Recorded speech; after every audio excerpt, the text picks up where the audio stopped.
प्राचीश गोयल जी, राघव गोयल जी। श्री हरिवंश। श्री हरिवंश महाराज जी।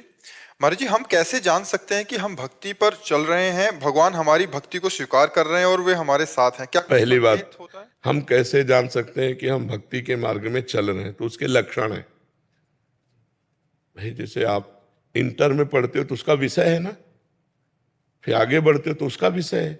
ऐसे भक्ति का प्रारंभिक से लेकर के भगवत प्राप्ति तक का विषय है।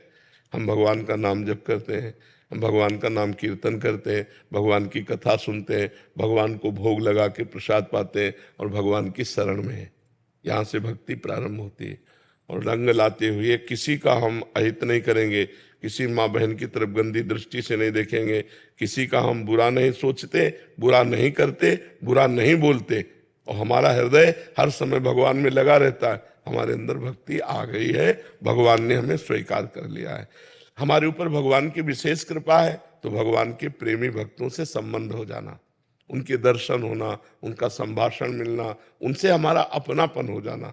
अब मोहि भाव रोष हनुमंता, बिनु हरि कृपा मिले नहीं सुनता। विभीषण जी की भक्ति तो चल रही थी, लेकिन विश्वास तब हुआ जब हनुमान जी का दर्शन हुआ। शरणागति परिपक्व तब हुई जब हनुमान जी का पहले दर्शन हुआ, तब फिर राम जी की शरणागति हुई। तो प्रेमी महाभागवतों का दर्शन ये दुर्लभ है। सुत दारा धन लक्ष्मी पापियों के घर होए, संत समागम हरि कथा तुलसी दुर्लभ धोए। तो जब भगवत प्रेमी संतों का दर्शन हो तो समझना चाहिए भगवान हमारी भक्ति स्वीकार कर लिए, प्रसन्न हो रहे हैं। जब द्रवहि दीन दयालु राघो तो साधु संगति पाइए। संत समागम सम न लाभ कछु आन। अगर संत समागम मिल गया तो मतलब भगवान हम पर बहुत प्रसन्न है। तो हमारे भक्ति मार्ग का क्या लक्षण है और भक्ति से हमारे भगवान प्रसन्न है। ये तीसरा क्या है? तीसरा है कि हम भगवान हमारी भक्ति को स्वीकार कर रहे हैं, वो हमारे साथ हैं। हाँ, समझ रहे ना। अगर नाम चल रहा है तो मुख में हो राम नाम, राम तेरे हाथ में, बंदे तू अकेला नहीं, राम तेरे साथ में, तू अकेला। अगर नाम बाणी जहां, श्याम श्यामा तहां। भगवान का स्मरण चल रहा है, भगवान हम पर प्रसन्न है, भगवान हमारे साथ है। महाराज जी, मैंने मांस और अंडे भी छोड़ दिए। बहुत अच्छा किया बच्चा। नरक में नोच नोच करके फिर शमशी से वो बड़े बड़े चोंच वाले जीव ऐसे ऐसे बहुत दंड मिलता है। देखो यहां भी एक नरक का नमूना है। एक्सीडेंट हुआ, घुस गई 3-4 इधर इधर से सब राड और सब सरिये, अब तड़प तड़प के मर रहा है, कोई बचाने वाला नहीं, फंसा है ऐसा। अब जब तक वो आएंगे, सब व्यवस्था होगी, तब तक वो मरे सड़े। ये नार की गति नहीं, ये सब कर्मों का ही तो फल है। अब आप कहते हो कि हम किसी पशु की हत्या नहीं करते लेकिन मांस खाते हैं। सब मांस खाना बंद करो, कोई काटेगा ही नहीं। सोचो, जब मांस की बिक्री बंद हो जाएगी तो पशुओं की हत्या अपने आप बंद हो जाएगी। तो एक एक करके मांस खाना बंद करो, गौ हत्या अपने आप बंद हो जाएगी, पशुओं की हत्या अपने आप बंद हो जाएगी। सृष्टि को समेटने का काम किसको है? भगवान को। भगवान 3 रूपों में है। एक में ब्रह्मा रूप से सृष्टि रचते हैं और हरि रूप से सृष्टि का पालन करते हैं और शिव रूप से सबको समेट लेते हैं।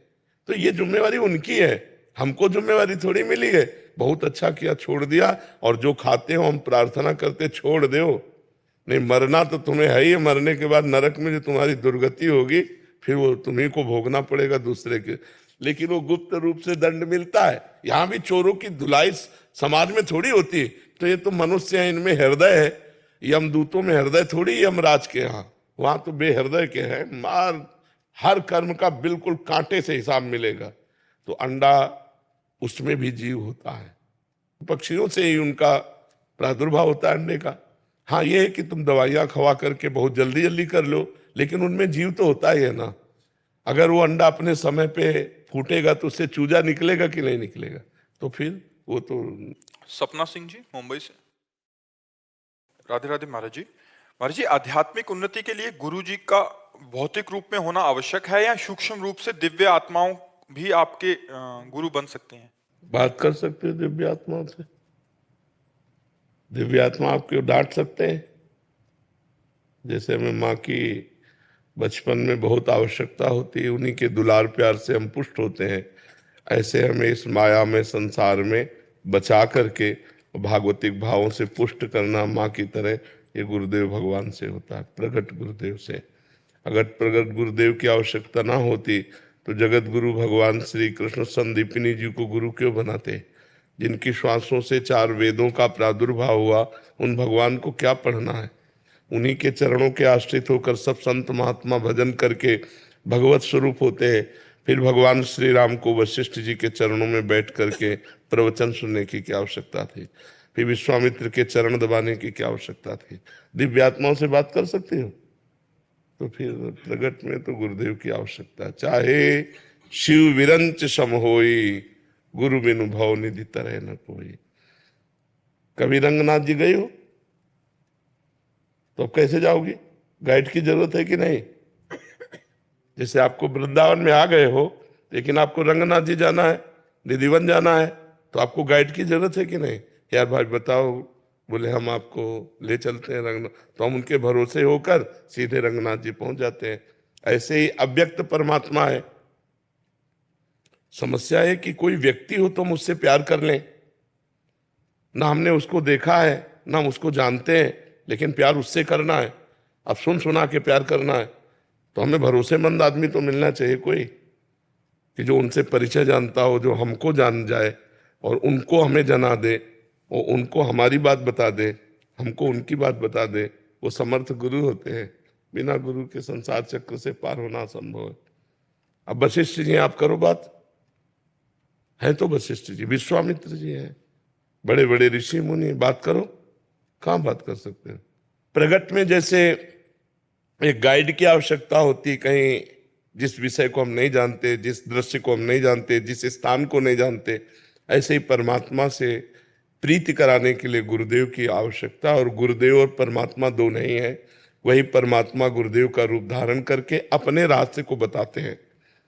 कहते हैं वो परमात्मा के रूप में, लेकिन वो बात अपनी ही बताते हैं। सोई जाने जेहि देहु जनाई, और जानत तुम्हें तुम्हें हो जाए। तो अत्यंत गुरुदेव की आवश्यकता है। बिना गुरु के एक कदम भी हम परमार्थ में नहीं चल सकते, और जो चलते हैं वो नाटक होता है।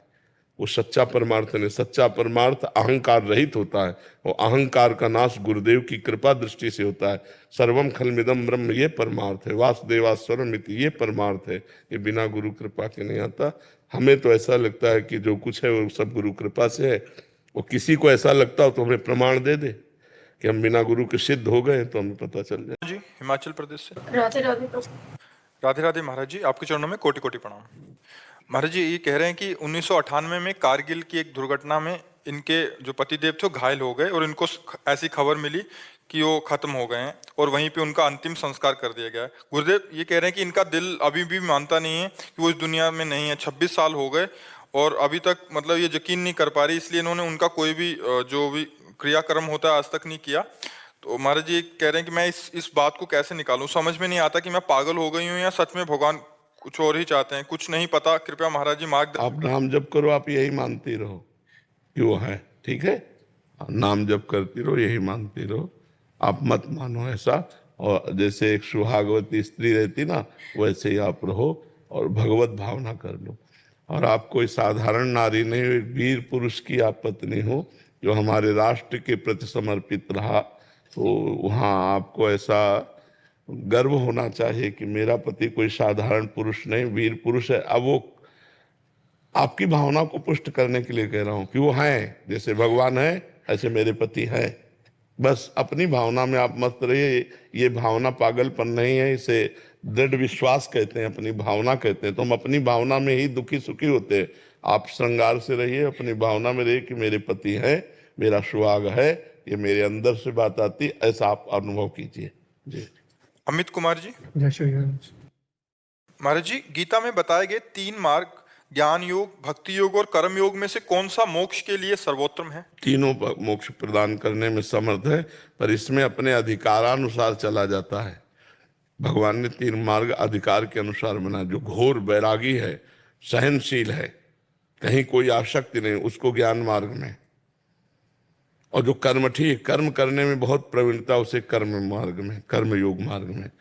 और जो ना अधिक वैरागी है ना अधिक भोगी है, उसको भक्ति मार्ग में चलना चाहिए। अपने अधिकारानुसार यदि मार्ग चलेंगे तो हम सफलतापूर्वक निकल जाएंगे। जो ना अधिक वैरागी है कि घोर वैराग्य में जीवन भी नहीं है और घोर विषयी भी नहीं है, विषय भी आकर्षण भी है और वैराग्य भी, वो भक्ति से चले तो वो ज्ञान को भी प्राप्त हो जाएगा, वैराग्य को भी प्राप्त हो।